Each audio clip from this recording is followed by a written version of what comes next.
नमस्कार, मैं अविनाश सैनी और आप देख रहे हैं सारी दुनिया। इस समय हम रोहतक के सेक्टर 4 में हैं, जहां पे किसान नेता जोगिंदर सिंह उग्राहा का स्वागत समारोह रखा गया था। इस अवसर पर हमने उग्राहा साहब से कुछ बात की, जो आगे की रणनीति उनकी क्या होगी और जो ऐतिहासिक जीत हुई है संयुक्त किसान मोर्चा की, उसके बारे में उन्होंने क्या कहा। तो आइए देखिए क्या जवाब दिए उन्होंने। स्वागत है सेक्टर 4 के पार्क में। आज हमारे साथ भारतीय किसान यूनियन एकता उग्राहा के अध्यक्ष हैं श्री जोगिंदर सिंह उग्राहा साहब। उनसे बात करते हैं। स्वागत है सर आपका। Thank you. उग्राहा साहब, प्रधान जी, तीनों कानून वापस सरकार ने ले लिए हैं, तो इस पे आपका क्या कहना है?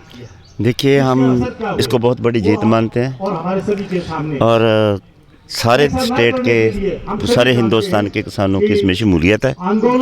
अकेले किसानों की नहीं, मुलाजमों की भी, मजदूरों की भी, विद्यार्थियों की भी, कारोबारी लोग हैं जो उनकी भी। ऐसा कह सकते हैं भी ये अकेले किसानों की जीत नहीं, ये आम लोगों की जीत है। एक घमंडी, हंकारी जिनको बोलते हैं, गुरूर के भरा हुआ एक मनुष्य जो बड़ी पावर में है, उसका हंकार तोड़ा है, उसको झुकाकर छोड़ा है और इसमें जो एकजुटता रही है वो कमाल की है और हमारे लिए शुभ संकेत है। इस आंदोलन से अकेला कानून वापस नहीं हुए और भी बहुत कुछ मिलने वाला है। इसमें से एक लहर उठने वाली है। इसमें से लोगों के में उत्साह हुआ है। जो पब्लिक सेक्टर को बेचा जा रहा है और सरकारी नौकरियां सख्त ख़त्म की जा रही हैं, हमारे बच्चों को ठेकेदार के हवाले किया जा रहा है और किसानों के सिर गल कर्जा है, खुदकुशियां हो रही हैं, मजदूरों के पास काम नहीं है। उसके लिए एक और दूसरा बड़ा जिम्मेवारी हमारे मोढे पर आ गई है। हमारी लड़ाई ख़त्म नहीं हुई, अभी शुरू हुई है। ये जीत का पहला कदम है, अगले कदम हमने लेने हैं। प्रधान जी, MSP पे जो कमेटी बनाई है सरकार ने कानून बनाने के लिए, बाकी मुद्दों पे भी लिखित आश्वासन दिया, तो क्या आपको लगता है कि MSP पे गारंटी कानून बनने के बाद किसानों की जो समस्याएं हैं वो सारी हल हो जाएंगी? देखिए सर, ये कुछ मांगे हैं। MSP मिलने की एक लड़ाई है जो पेंडिंग है, जो बड़ी लड़ाई है। MSP मिलने के बाद में भी हमारी लड़ाई ख़त्म नहीं होगी, क्योंकि खेती को मुनाफे वाला बनाना ये बड़ी बात है। खेती मुनाफे वाला कैसे बनती है? वो कारपोरेट के मुनाफे के ऊपर कट लगेगा। खेती में जो इनपुट्स है वो कम होगी, तभी वो मुनाफे वाला हो सकता है। ये बड़ी लड़ाई हमारी बाकी है, इस लड़ाई को लड़ेंगे हम, आगे चलेंगे। जी उग्राहा साहब, आगे की रणनीति क्या होगी? सर, रणनीति संघर्षी होता है हमारी रणनीति। तो वो 15 जनवरी को हमने मीटिंग रखी है दोबारा दिल्ली में। सारी जथेबंदी आएंगी, 1 महीने 1.5 महीने के अरसे के अंदर क्या आउटपुट हुई है वो देखेंगे, उसके मुताबिक अगला प्रोग्राम देंगे। बहुत सारे किसान लीडर हैं जो अभी राजनीति की तरफ जिनका रुझान बना है, आप क्या कहना चाहेंगे? राजनीति में तो सर बेशक आप चले जाओ, इसको लाइसेंस लेने की क्या जरूरत है? किसी ने जाकर इलेक्शन लड़ना तो लड़ सकता, उनकी इच्छा है, लेकिन देखना उन लोगों ने है भी किस लाइन में खड़ना है। हाकिमों वाली लाइन में जाना है, लुटेरी लाइन में जाना है, इस दलदल में गिरना है कि लोगों के हित के लिए काम करने हैं, लोक लहर में जाना है, वो तो वो फैसला करेंगे। प्रधान जी, आप भारतीय किसान यूनियन एकता में बहुत ज़्यादा महिलाएं हैं। हमने पहली बार देखा कि किसी किसान यूनियन के अंदर महिलाओं की इतनी बड़ी संख्या, ये आपने कैसे संभव किया? जी सर, हमने कार्य निकाला कि महिलाओं के बगैर लड़ाई नहीं जीती जाएगी। हमारे समाज का 50% हिस्सा है वो। जब तक वो हमारे साथ नहीं होती उतनी देर तक परिवारों की लड़ाई नहीं बनती।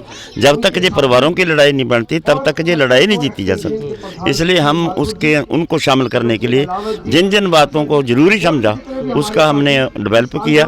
जैसे बोलने की जगह देना, उनको बराबर समा देना और नशे वगैरह से कट करना, नशे के बारे में प्रचार करना, उनको बहुत सारी बातें फिट लगी। और हमारी दवाई जो हमारा जायजा था वो दुरुस्त निकला।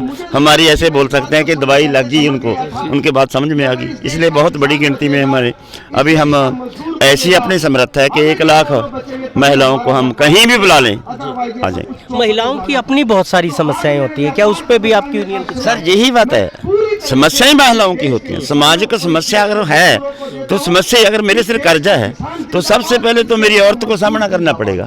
हम उसके कानों की तरफ निगाह मारते हैं, उसके हाथ में निगाह मारते हैं, उसके सिर वाली जो उसके पास गहने हैं उनकी तरफ देखते हैं और सबसे पहले दरवाजा खटकाएगा तो महिलाओं को सामने आना पड़ेगा। चाहे वो बैंक मैनेजर है, चाहे लालाज है, सब देने लेने का और चूल्हे का खर्चा हम तो बैठे बैठे बोलेंगे भाई 10 आदमी की रोटी बना दो, क्या पता है रोटी में कोई है कि नहीं, समान है कि नहीं। या जितनी सामाजिक समस्याएं हैं उनका सामना औरतें करती हैं और उनके इसलिए उनको बहुत रड़क रही हैं जी, और इनकी लड़ाई है वो उनको समझ में आई है, इसलिए हमारे साथ। आखिरी सवाल कि आपकी राय बहुत बार जो संयुक्त किसान मोर्चा है उससे अलग भी रही है, तो उसका क्या? देखिए सर, अलग राय रखने का तो सबको अधिकार है।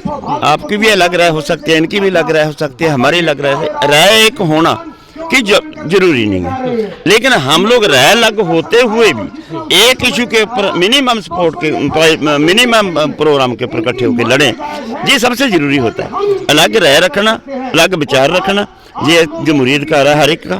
बाप बेटे का भी अलग अलग राय हो सकता है, इसलिए ये इम्पोर्टेंट नहीं। इम्पोर्टेंट ये है कि अलग विचार होते हुए भी एक साथ लड़ना और जीतना। प्रधान जी, एक आखिरी सवाल कि समाज को और युवाओं को इस आंदोलन को लेके क्या संदेश देना चाहेंगे? देखिए, इससे सिट्टा लेना चाहिए। हम भी सबक लेंगे, महिलाएं भी सबक लें, नौजवान भी सबक लें कि ये जब लोग इकट्ठे हो जाते हैं तो पावर नहीं रहती, पावर सारी पीछे दब जाती है, पावर लोगों के सर पर होती है, संघर्ष से बड़ा कोई नहीं होता। इसलिए इनको समझ लेना चाहिए कि जब तक हम इकट्ठे नहीं होते इतनी देर लूट-खसुट चलती रहेगी। जब हम इकट्ठे हो गए, सिर जोड़ के चल पड़े, तो भगत सिंह का सपना साकार हो जाएगा। ये हमारी बहुत बहुत धन्यवाद।